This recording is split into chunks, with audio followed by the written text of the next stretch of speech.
আসসালামু আলাইকুম প্রিয় শিক্ষার্থী বন্ধুরা, আজ আমরা নবম ও দশম শ্রেণীর অনুশীলনী 13.1 5 নম্বর প্রশ্নটি খুব সহজভাবে করব। প্রশ্নটি হলো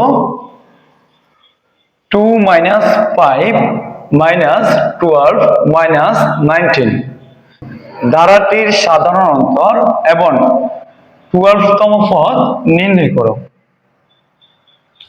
তোমাদেরকে একটি কথা বলে রাখি, তোমরা অনেকেই সমান্তর দ্বারা এবং গুণোত্তর দ্বারা চিনতে ভুল করো। তোমরা মনে রাখবা যে দ্বারাটি যোগ অথবা বিয়োগ আকারে আগায় সেটি হচ্ছে সমান্তর দ্বারা, এবং যে দ্বারাটি গুণ অথবা ভাগ আকারে আগায় সেটি হচ্ছে সমান্তর দ্বারা। তো তোমরা এই দ্বারার মধ্যে দেখতে পারছো প্রথমে দেওয়া আছে 2, তারপর দেওয়া আছে -5, তারপর দেওয়া আছে -12। তার মানে দেখো 2 থেকে -7 যদি বাদ দেওয়া হয় -5 হয়, আবার -5 থেকে যদি 7 বাদ দেওয়া হয় তাহলে -12 হবে। তার মানে তোমরা দেখতে পাচ্ছ যে ধারাটা বিয়োগ আকারে এগিয়েছে, তার মানে এই ধারাটি হচ্ছে সমান্তর দ্বারা। এখন আসা যাক আমরা কিভাবে খুব সহজে ধারাটি নির্ণয় করব। তো তোমাদেরকে একটি কথা বলে রাখি, তোমরা ধারা নির্ণয় করার ক্ষেত্রে প্রথমত যেটা দেওয়া থাকবে প্রশ্নে ওটা প্রদত্ত ধারা দিয়ে লিখে নিবে। তো আমরা এটা লিখে নিব। প্রদত্ত ধারা দিয়ে ধারাটি লিখে নেওয়ার পর আমাকে প্রথম পদ এবং সাধারণ অন্তর নির্ণয় করতে হবে। যেহেতু এই ধারাটি একটি সমান্তর দ্বারা আমাকে সাধারণ অন্তর নির্ণয় করতে হবে, আর গুণোত্তর দ্বারা হলে আমাকে সাধারণ অনুপাত নির্ণয় করতে হবে। তো আমরা প্রথমে প্রথম পদ এ সমান লিখব। তোমরা দেখতে পাচ্ছ এখানে প্রথম পদ এ হচ্ছে 2, আমি 2টা লিখে নিলাম। তারপর আমাকে সাধারণ অন্তর ডি লিখতে হবে। সাধারণত ডি নির্ণয় করার সূত্রটি হচ্ছে দ্বিতীয় পদ বিয়োগ প্রথম পদ। তো তোমরা দেখতে পাচ্ছ এখানে দ্বিতীয় পদ আছে -5 এবং প্রথম পদ আছে 2। আমাদেরকে এখন -5 থেকে 2টা বিয়োগ করে নিতে হবে। তো -5 থেকে যদি -2 বিয়োগ দিই আমরা পাবো -7। এটা যদি তোমরা না বুঝো তোমরা ক্যালকুলেটরে ডাইরেক্ট করে নিতে পারো। ক্যালকুলেটরে প্রথমত -5 দিবা, তারপর আবার -2 দিবা, তারপর সমান দিবা, তোমরা দেখবা ক্যালকুলেটরে -7 পেয়ে যাবে।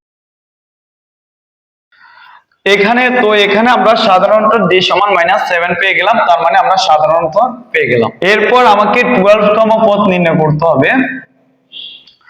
যেহেতু এখানে আমাকে 12তম পদ নির্ণয় করার জন্য বলছে সেহেতু আমাকে n এর মান লিখতে হবে। যেহেতু 12তম পদ নির্ণয় করার জন্য বলছে n এর মান 12 হবে।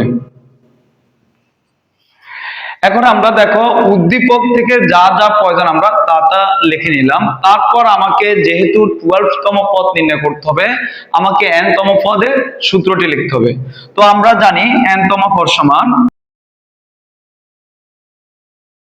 প্রথমত যেহেতু আমরা 12তম পদ নির্ণয় করব আমাদেরকে n তম পদের সূত্রটা লিখে নিতে হবে। তা আমরা জানি n তম পদ সমান a + n - 1 * d।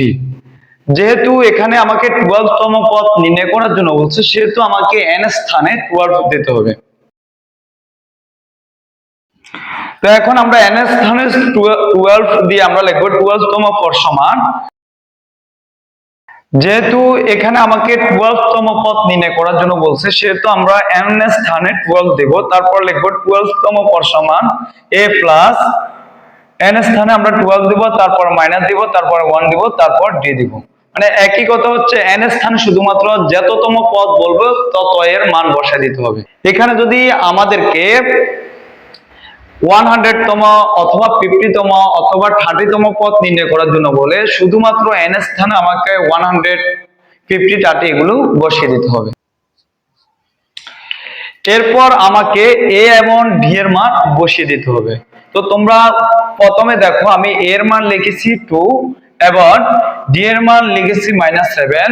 তাহলে এর স্থানে আমাকে 2 বসাতে হবে এবং d এর স্থানে বসাতে হবে -7। তোমাদেরকে মনে রাখতে হবে d এর মান যদি মাইনাস হয় অবশ্যই ব্র্যাকেট দিতে হবে, আর যদি মাইনাস না হয় ব্র্যাকেট না দিয়ে শুধুমাত্র d এর মানটা বসিয়ে দিলেই কি হবে।